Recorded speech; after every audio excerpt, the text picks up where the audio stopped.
ধীরে ধীরে মুখোশ উন্মোচিত হচ্ছে। মেটিকুলাস ডিজাইন বলুন বা নির্বাচন বলুন, এই নির্বাচনের ঢং সব ধীরে ধীরে আস্তে আস্তে উন্মোচিত হচ্ছে। কালকে জামাতের আমির তিনি পরিষ্কার জানিয়ে দিয়েছেন এখন নির্বাচন হবে না। দেশের এই যা পরিস্থিতি, এতে নির্বাচন কি হবে? এই পরিস্থিতি নির্বাচন কিসের? কি নির্বাচন হবে? জামায়াতের আমির তা নির্বাচন হবে না। ওনারা ব্যাপারটা হচ্ছে মার দাঙ্গা করে সন্ত্রাস করে নির্বাচন হলে তো রাজনৈতিক দলের হাতে ক্ষমতা চলে যাবে, ওনারা তো ভোটে জিতে আসতে পারবেন না, সেটা তো ওনারা খুব ভালো করে জানেন। ফলে ওনারা চাইছেন নির্বাচন না করে একেবারে মব সন্ত্রাস করে দেশে একটা সন্ত্রাসের রাজত্ব কায়েম করে মানুষকে ভয় দেখিয়ে শাসন যন্ত্রে বসে যাও। কিন্তু এরা বুঝতে পারছে না, এই আমিররা যে ধীরে ধীরে পৃথিবী এদের কাছে ছোট হয়ে আসছে।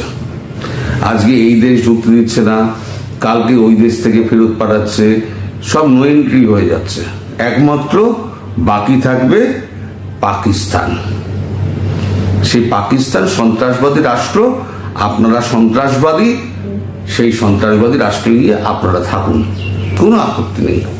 বাংলাদেশ আপনাদের ছাড়তে হবে, এটা দেয়াল লিখন হয়ে গিয়েছে। আর এই যে আমাদের মাহফুজ আলম, মেটিকুলাস ডিজাইনের যিনি প্ল্যানার, তিনি আবার বলেছেন মেটিকুলাস ডিজাইনের সমস্যা কোথায়? প্রশ্ন মাহফুজ আলমের। তা মেটিকুলাস ডিজাইনে কি ভাই এটা ছিল যে খুন, হত্যা, রাহাজানি, ধর্ষণ একেবারে কায়েম করে বসবেন? সারা রাষ্ট্রকে হিন্দু মুসলমান সবাইকে কেটে কোপ দিয়ে কেটে আপনারা বানের জলে ভাসিয়ে দেবেন? সেটাও কি মেটিকুলাস ডিজাইন ছিল? একটু বললে ভালো হতো যে হ্যাঁ, আমরা বাংলাদেশকে একদম খতম করার জন্য শুধু জামাত থাকবে আর বাকি কেউ থাকবে না, সেই করার জন্য আমাদের মেটিকুলাস ডিজাইন আমরা রচয়িতা করুন। এখন আপনারা আর বলবেন না যে এটা গণ অভ্যুত্থান ছিল, একদম মুখে এসব বলবেন না গণ অভ্যুত্থান। আপনারা এটা বলতে পারেন যে একটা নিয়োজিত সন্ত্রাস আপনারা প্ল্যান করেছিলেন, প্ল্যান করে আপনারা এই কাণ্ডটি ঘটিয়েছেন। বাকতাল্লা তো শেষ নেই।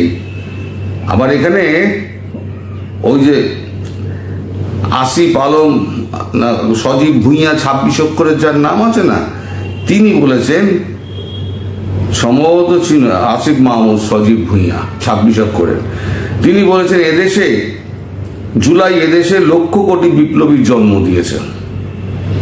লক্ষ কোটি বিপ্লবীর জন্ম যদি দিয়ে থাকে ভাই, তাহলে পরে এই বঙ্গভবনের সামনে যখন হাঁক দিলেন রাষ্ট্রপতিকে উৎখাত করতে হবে, তখন আপনাদের সামনে লোক এলো না কেন?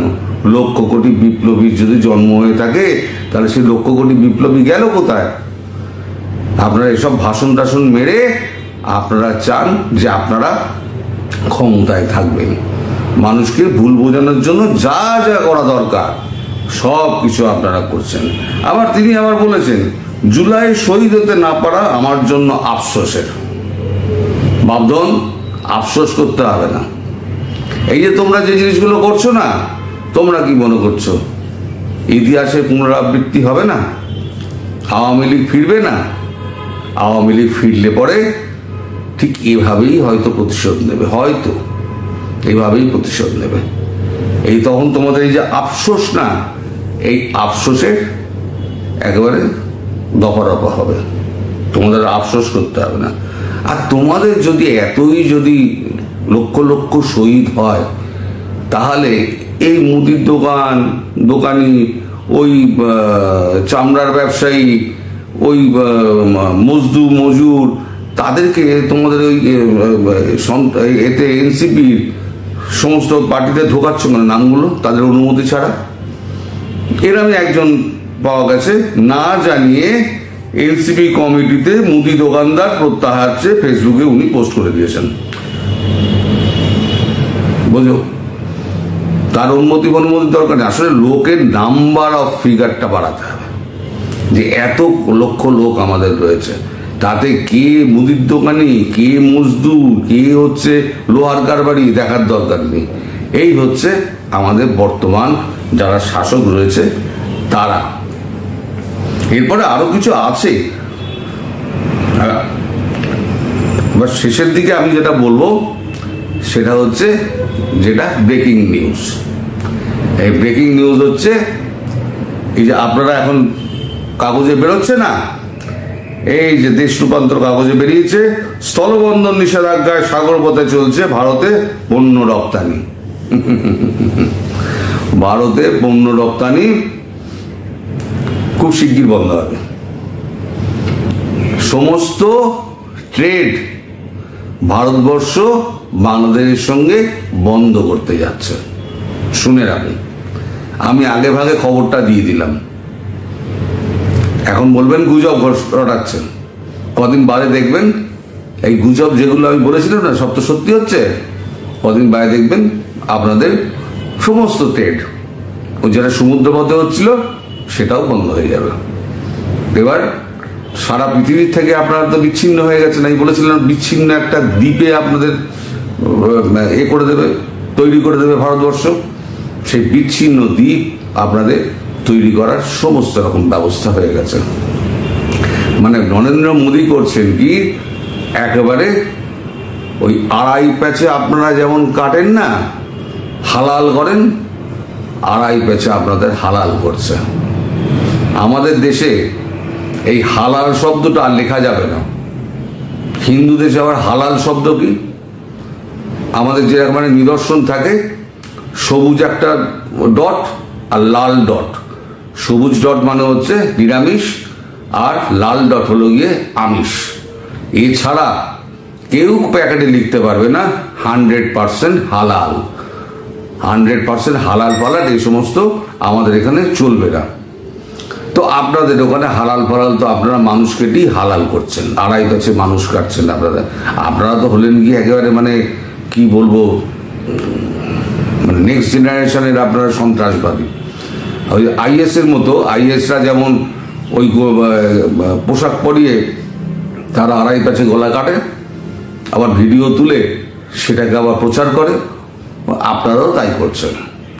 আপনারা একটা নারীকে নগ্ন করছেন, করে তার ভিডিও আপনারা প্রচার করছেন নগ্ন করে। আপনাদের মানে শেষ হয়নি, মানে তামাশা শেষ হয়নি। তামাশা আরো বেশি করতে গেলে সেটাকে ফেসবুক আর অন্যান্য যে সমস্ত মাধ্যম আছে সেই মাধ্যম দ্বারা ছড়িয়ে দাও। এটা হচ্ছে আপনাদের প্ল্যান। হিন্দু নিধন যজ্ঞ চলছে, আওয়ামী নিধন যজ্ঞ চলছে, কিন্তু মনে রাখবেন যেদিনকে আওয়ামী লীগ ফিরে আসবে সেদিনকে এই ইতিহাসের পুনরাবৃত্তি হতে পারে। আমি বলছি না হবেই, হতে পারে।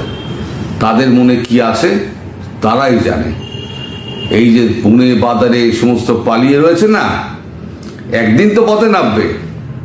সবকিছু তো একটা শেষ আছে। আগস্টে আপনারা ক্ষমতায় বসেছিলেন, আগস্টের মধ্যেই হয়তো আপনাদের বিদায় নিতে হবে এবং আপনারা ছহাট মাটির তলায় যাওয়ার জন্য হয়তো আপনাদের রেডি হতে হবে।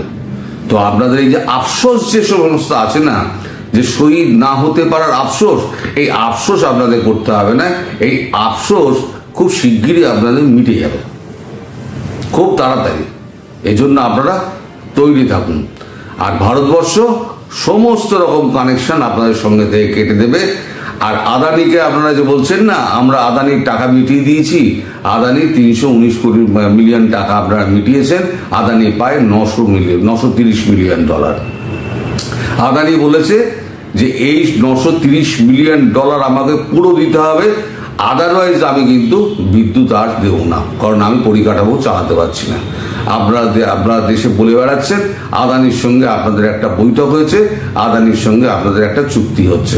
সমস্তটা মিথ্যা কথা বলে আপনারা দেশবাসীকে আপনারা ভুল বোঝাচ্ছেন।